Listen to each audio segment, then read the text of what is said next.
اور بیعت کا مطلب یہ ہے کہ ہم کسی شیخ کے ہاتھ پر دین کی اتباع کرنے کے لیے اپنا ہاتھ ان کے ہاتھ میں دیتے ہیں کہ ہم دین پر چلیں گے. اورات کیا ہے؟ روح کا علاج ہے، روح کی دوا ہے، بیماریوں کا علاج ہے. لہذا اس کے ذریعے سے شفایاب ہونا ہے. ہم بیمار ہیں اور ہمیں روحانی طبیبوں کے علاج کی ضرورت ہے. ابھی حضرت مفتی صاحب نے مثال دی،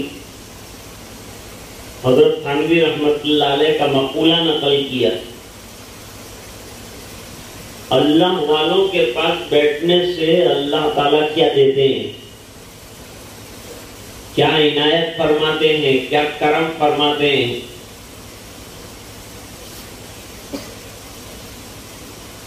گلاب کے پھول میں پنکھڑیوں کے نیچے کانٹے ہوتے ہیں.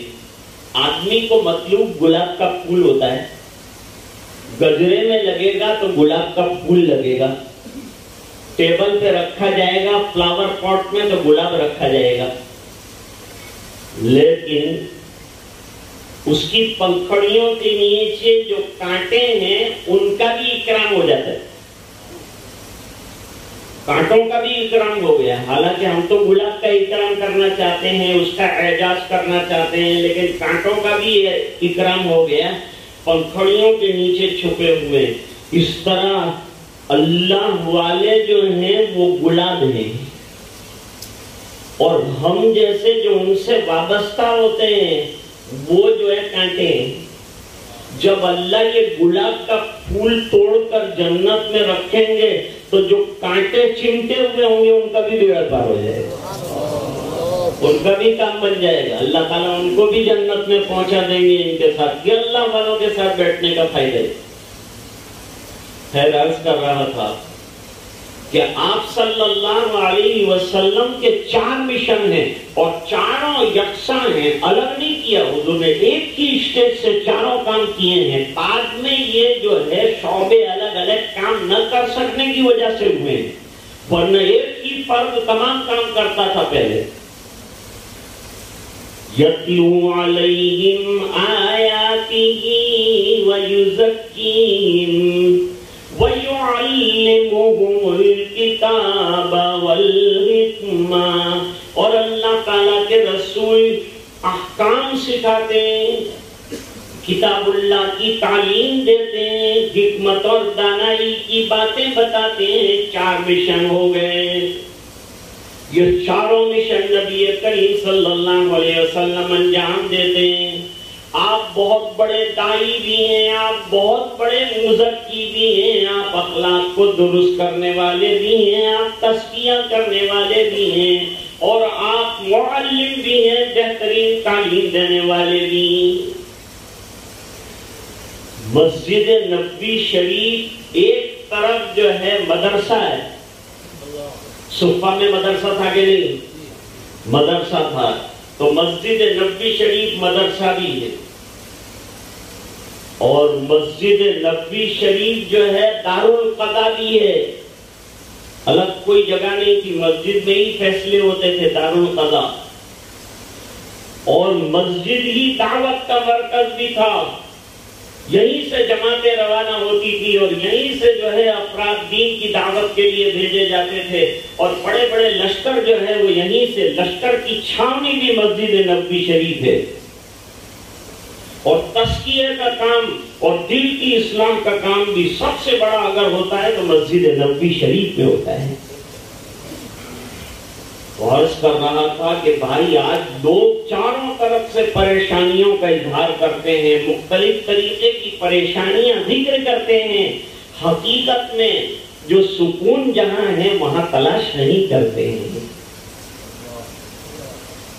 سکون کہاں ہے؟ اس کو قرآن کریم نے واضح کیا، جس کو ابھی ابھی میں نے آپ کی خدمت میں عرض کیا. الذین آمنوا وتطمئن قلوبهم بذکر اللہ الا بذکر اللہ تطمئن القلوب. یاد رکھو دلوں کا اطمینان اور سکون اللہ اللہ کرنے میں ہے، ذکر اللہ میں. ذکر کے معنی یاد یعنی یادداشت، ریممبرنس آف اللہ. آج میں نے جو آیت کریمہ آپ کی خدمت میں پیش کی، اس میں اللہ نے عجیب مضمون بیان فرمایا. اللہ فرماتے ہیں وَمَنْ أَعْرَضَ عَنْ ذِكْرِي، جو میرے ذکر سے اعراض کرے گا، یعنی میری یاد نہیں کرے گا. ذکر میں نماز بھی آ گئی، قرآن کی تلاوت بھی آ گئی، اللہ اللہ بھی آ گیا اور ذکر اللہ بھی آ گیا. تو سب چیزیں ذکر کی تفسیر میں آتی ہیں. پورا دین بھی ذکر کی تفسیر میں آ سکتا ہے. قرآن کو اللہ نے ذکر کہا ہے، اِنَّا نَحْنُ نَزَّلْنَا الذِّكْرَ وَإِنَّا لَهُ لَحَافِظُونَ. یہ ذکر ہم نے اتارا ہے. قرآن بہترین ذکر ہے. اس لیے پہلا کام تو جو خانقاہی لوگ ہیں ان کا، اور ہر ایمان والا خانقاہی ہے اور جڑنے والا ہے قرآن سے، قرآن کریم کی تلاوت کو سمجھو یا نہ سمجھو. بچے نے ابھی بتایا کہ سمجھ کر پڑھو تو بھی اجر ہے، نہ سمجھو تو بھی اجر ہے. یہ اللہ کا کرم ہے کہ بغیر سمجھے بھی دیتے. دنیا میں آدمی کوئی زبان سیکھتا ہے سمجھنے کے لیے، قرآن سمجھے بغیر پڑھنے پر بھی ہر حرف پر 10 نیکیوں کا وعدہ ہے. تو اپنے گھروں میں قرآن کریم کی تلاوت ماں بہنیں بھی کریں جتنی بھی ہو سکے، اور اب مرد بھی گھروں میں کرے تاکہ گھر میں رحمتوں کا نزول ہو جائے. قرآن کی تلاوت سے گھروں میں رحمتوں کا نزول ہوتا ہے. یہ بات حدیث شریف میں ہے لیکن اس کا وقت نہیں.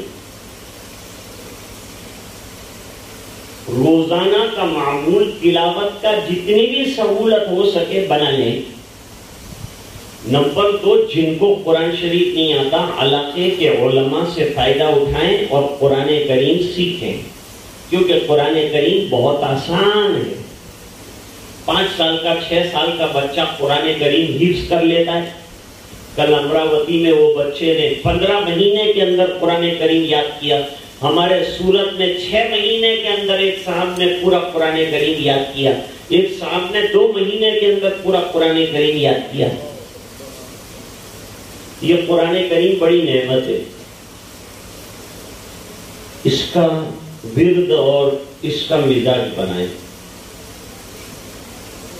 اور روزانہ مشائخ نے جو جس سے وابستہ ہے انہیں اوراد بتائے ہوں گے تو وہ اوراد بھی کریں. تو فرماتے ہیں من اعرض عن ذکری، جو میرے ذکر سے اعراض کرے گا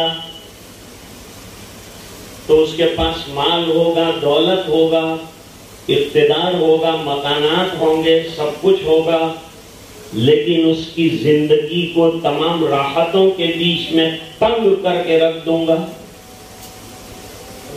آج ہماری زندگیاں تنگ ہو چکی ہیں اس بنا پر کہ ہماری زندگی سے ذکر نکل چکا، نمازیں نکل چکی، عبادتیں نکل چکی.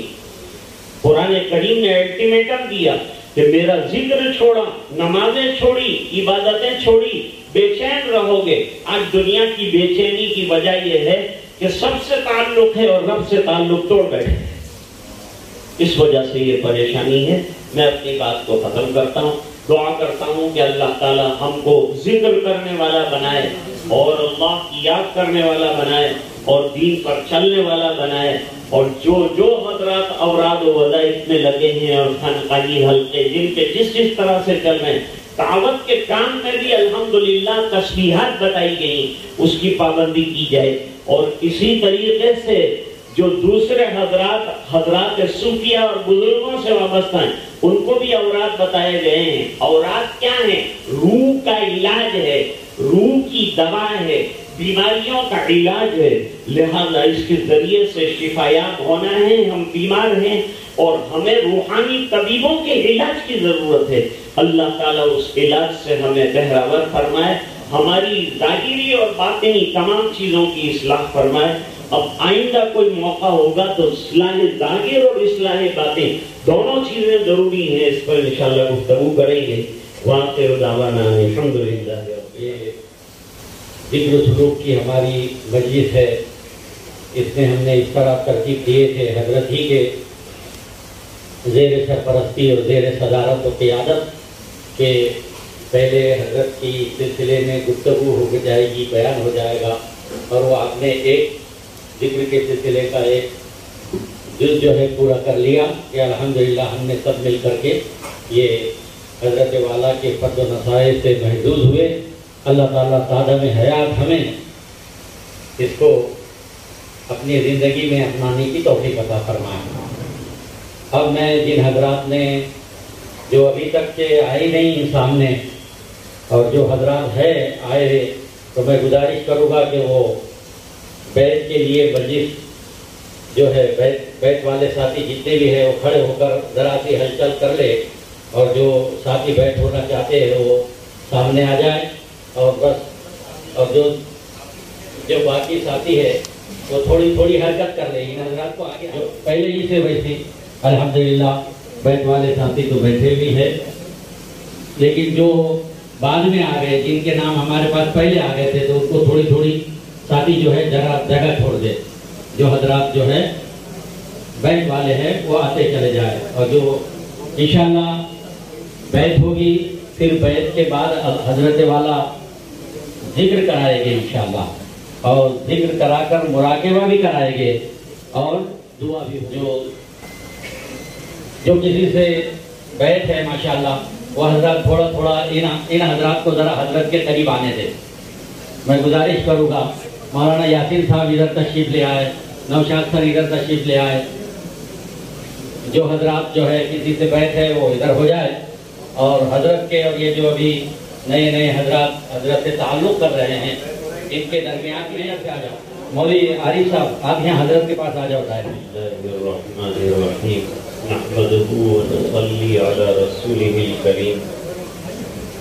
انتشار نہیں ہونا چاہیے، بیعت کی مجلس جو ہے بڑی قیمتی مجلس ہوتی ہے، اس لیے تمام حضرات اپنی اپنی جگہ بیٹھ جائیں۔ میں دو چار باتیں عرض کروں۔